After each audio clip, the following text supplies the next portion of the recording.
야당 출입 기자님들 톡방에 지금 저희들이 만든 국정감사 11대 거짓말이라는 파일이 전달이 된 것으로 보고를 받았습니다. 그 파일에 입각해서 1번에 있는 초과이익 환수 삭제 문제, 이 부분은 이제 우리 김은혜 의원님께서 말씀을 주셨고, 또 11번에 있는 백현동 개발 관련된 위증, 이것도 또 우리 김은혜 의원님께서 상세하게 말씀 주셨습니다. 10번의 변호사비 대납 문제, 시비 발행 문제, 이 문제는 또 윤창현 의원님께서 설명을 하셨고요. 그러면 2번부터 9번까지 8개의 추가적인 의혹이 남는데, 사실 이 부분은 그동안에 언론에서 많이 다루어진 부분들입니다. 그래서 다 이해하실 거라고 믿고 간단하게만 말씀을 드리도록 하겠습니다. 두 번째, 공익환수 5,503억 원의 진실은 이게 왜 위증이냐 하는 것을 5가지 논점으로 저희가 자료에 넣어놨습니다. 말씀을 드려보면 공원, 주차장, 터널 이런 거는 환수하는 돈이 아니라 당연히 들어가야 되는 개발 비용에 불과하다는 걸 저희 수차례 말씀을 드렸고요. 나머지 1,822억, 임대부지를 판, A10 부지를 판 1,822억인데 이건 공익환수가 아니라 오히려 서민의 주거를 착취한 것입니다. 임대아파트를 지으라 한 걸 짓지 않고 땅을 팔아서 1,822억을 가져오고 그중에 1,000억 원은 재난지원금으로 이미 썼다는 것이거든요. 이거는 임대아파트를 지어서 공급하는 게 훨씬 더 나았던 일이라는 내용이고요. 3번은 공원개발, 이제 1공단 신흥 프로퍼티하고 소송을 붙어가지고 무려 300억 가까운 돈을 패소를 해서 다시 또 물어줘야 되는 상황이 됐습니다. 이게 과연 이익 환수이냐, 300억 물어주면서. 그 다음에 5,503억이라는 돈 자체가 상당히 부풀려져 있는 것입니다. 공원 조성비로 2,561억 원, 그쪽입니다만 2,561억 원을 환수했다고 하는데 실제 공원 조성안이 이만큼 들었는지 꼼꼼한 체크가 필요합니다. 왜냐하면 군인공제에 물어준 땅값은 1,400억에 불과하고 건설비, 공원 조성비는 200억, 많아야 300억 정도에 불과하다고 하는 제보가 들어와 있기 때문입니다. 또한 터널 조성비는 이재명 지사는 600억을 환수했다고 주장을 하지만 이건 사실 이재명 지사의 공직선거법 1심 재판에서 법원이 실제로 들은 돈을 확인을 해서 밝혀놨습니다. 그게 271억 7천만 원 밖에는 안 들었다. 이걸 확인을 해놓고 있습니다. 즉 터널 비용에서 보듯이 다른 비용들도 많이 부풀려져 있을 가능성이 있다. 그래서 특검에서 제대로 수사를 해야 된다 이런 말씀이고요. 세 번째 이슈는 부동산 경기가 침체됐다. 11쪽부터 나와 있는 건데요. 당시에 부동산 경기가 안 좋아서 하이리스크 하이리턴이지 이거 돈 버는 거 야단칠 일 아니다. 이런 주장을 행안위 국토위에서 계속 지금 말씀하셨고 페이스북에도 썼고 Q&A도 했고 여러 번 했습니다. 위증입니다. 왜 그러냐. 저희가 5가지 팩트 체크를 했는데 본인이 선거 공보에서는 경기도지사 선거 공보에서는 이 사업은 100% 90 내지 100% 성공이 확정된 것이다. 이렇게 본인이 또 얘기한 게 있고요. 당시 부동산원에서 발표한 주택가격 지수를 보면은 상당히 주택이 좋아지고 있는 시점에 있었습니다. 그 이유는 2014년 말에 국회에서 부동산 분양가 상한제를 폐지하는 법안이 통과됐기 때문에 2015년부터는 경기가 좋을 걸로 최경환 장관이 통과시켰기 때문에 예상되고 있었던 시점이었습니다. 세 번째는 3개 컨소시엄이 참가했는데 3개 컨소시엄 모두 이 사업은 아주 우수하고 대기 수요도 풍부하기 때문에 반드시 성공한다는 것을 3개 컨소시엄 모두 일치해서 사업 대비 수입률이 24%까지 난다고 지금 예상을 하고 있었던 상황이고요.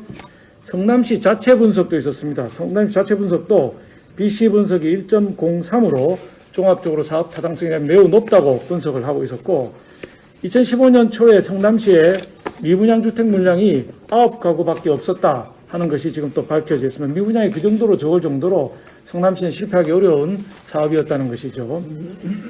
자, 그 세 번째 부동산 경기고 네 번째가 이제 유동규에 관한 부분인데 유동규는 측근이 아니라고 제가 질의했을 때 분명히 답변을 했고 사면하지 않겠다고 얘기를 했습니다. 그런데 유동규가 측근이라는 사실은 무려 너무 많아서 지금 9가지가 적혀 있는데 차차 좀 읽어봐 주시고요. 경기관공사 사장, 석사 논문에서 감사 표시, 공직선거법 재판에 가서 유동규가 이재명 지사에게 유리한 증언을 해주는 것들, 스스로 넘버1 이재명, 넘버2 정진상, 넘버3 유동규라고 얘기를 하고 다녔다는 사실들, 그 다음에 남욱이 제출한 녹음 파일에서도 이재명이 재선되면 유동규가 성남도시공사 사장을 한다, 이렇게 남욱의 파일에 나오고 있고요. 이재명 지사의 트위터에도 금한령의 방패를 뚫은 이재명, 유동규 투트랙으로 성공했다, 뭐 이런 걸 또 올려놓고 있었습니다. 해외 출장도 자주 갔던 걸로 나와 있고, 유동규의 그 국토위 우리 김은혜 의원님 질의할 때 보면, 이종배 의원님 질인가요? 그 이혼 문제가 있었고 집안에 문제가 있었고 당시 체포당할 당시에 자살을 하려고 약을 먹고 누워 있었다, 이런 얘기를 들었는데, 이건 한 번도 보도된 적도 없고 도대체 측근이 아니면 이런 내밀한 사정을 어떻게 이 지사가 알았겠느냐 하는 점이 문제가 되고 있습니다. 자, 여러 가지 이제 9가지 쟁점에 대해서 말씀드렸고, 그 다음에 5번째는 이재명이 최종 설계자인데 본인이 또 처음에는 설계자라고 했다가 그 다음에는 뭐 큰 틀에서 설계는 했는데 세세한 부분은 민간업자들이 다 한 거다, 이런 식으로 계속 도망가는 발언을 계속하고 있었습니다만은 최소 10번 이상 대장동 땅 관련해서 결재를 한 것으로 나와 있고, 이재명 지사 경기도지사 선거 공보에 분명히 결재 한 번에 5,503억 원을 번 사연이 있고, 특정인이 독식하는 게 아니라 국민 모두에게 공평하게 돌아갔다, 이렇게 지금 써놨습니다. 저 자료에 공범을 복사해서 붙여놨는데 본인이 결재해서 했다고 해놓고 또 안 했다, 이런 식으로 얘기를 하고 있는 것이죠. 행안위 국정감사에서 이은주 정의당 의원 질의에도 최종 책임자는 내가 맞다, 100% 안수 못한 건 미안하다, 이런 식으로 답을 했는데, 최종 설계자가 본인이 맞다는 얘기를 수차례 했다가 지금 말을 바꾸고 있는 상황입니다. 자, 좀 속도를 낼까요? 국감의 중요한 자료 다 제출했다고 주장을 했습니다. 근데 핵심적인 자료는 제출을 안 해서 우리 이영호 의원이 질의했지만, 성남도시개발공사의 이사회 안건은 전부 지사한테 성남시장, 당시 성남시장인 이재명에게 보고가 됐는데, 딱 초과이익 환수와 관련된 문건만 보고를 하지 않았는지 제출하지 않았는지 그 부분만 지금 빠져 있는 상황입니다. 대신에 이제 정민용 변호사가 자기가 직접 들어가서 보고했다고 해서 그 부분이 몇 건은 줬는데, 그 공문을 진짜 보고했는지 안 했는지 확인이 필요한 부분입니다. 자료를 다 안 냈는데 딱 고문서만 빠져 있는 상황입니다. 그 다음에 뭐 관련된 자료들, 진짜 중요한 자료들은 다 빠져서 저희가 오늘 이 지사가 사퇴하고 나면 성남시와 경기도에 다시 한번 내일 일제히 자료 요구를 할 생각입니다. 그래서 이번에는 지사가 없기 때문에 자료를 내지 않겠느냐, 이렇게 지금 보고 있고요. 그 다음에 공공기관 반대, 이거는 우리 국민의힘에서 반대해서 자기들이 못했다, 이렇게 주장을 하고 있는데 이것도 허위 발언입니다. 저희가 자료에 충분히 팩트 체크를 해놨는데, 보시면은 사실 처음에 개발 자체를 반대하는 운동을 이재명 지사가 시장 되기 전에 분당 도시환경 지키기 운동본부 준비위원장 맡으면서 개발하면 안 된다, 그대로 놔둬야 된다, 이렇게 주장을 했었고, 성남시장 출마할 때는 민영개발, 즉 주민들이 원하는 대로 개발해 주겠다고 해서 그 주민들, 이호근 주민들 회장이 있는데 그분이 증언을 한 바가 있습니다. 그래서 자기들이 전부 달라들어서 선거운동을 해줬다. 즉 처음에는 개발하지 말자, 두 번째는 민영개발하겠다 해놓고 시장이 되고 나더니 이제 민관 합동개발을 하겠다고 나간 겁니다. 그래서 계속 말이 바뀌고 있는데, 그 화천대유가 대장동 게이트 설계할 수 있게 만든 건 사실 민주당입니다. 왜냐하면 그 법인 도시개발법 국회에 통과될 때 대표 발의한 사람이 법안소위위원장이었던 민주당의 최규성 의원이었고, 공동 발의자가 강창일, 노영민, 백재현, 유선호, 박기춘 의원 등 민주당 소속 의원들이 발의를 해서 이 법을 개정해서 민간이 개발할 수 있는 여지를 만들어 주었고요.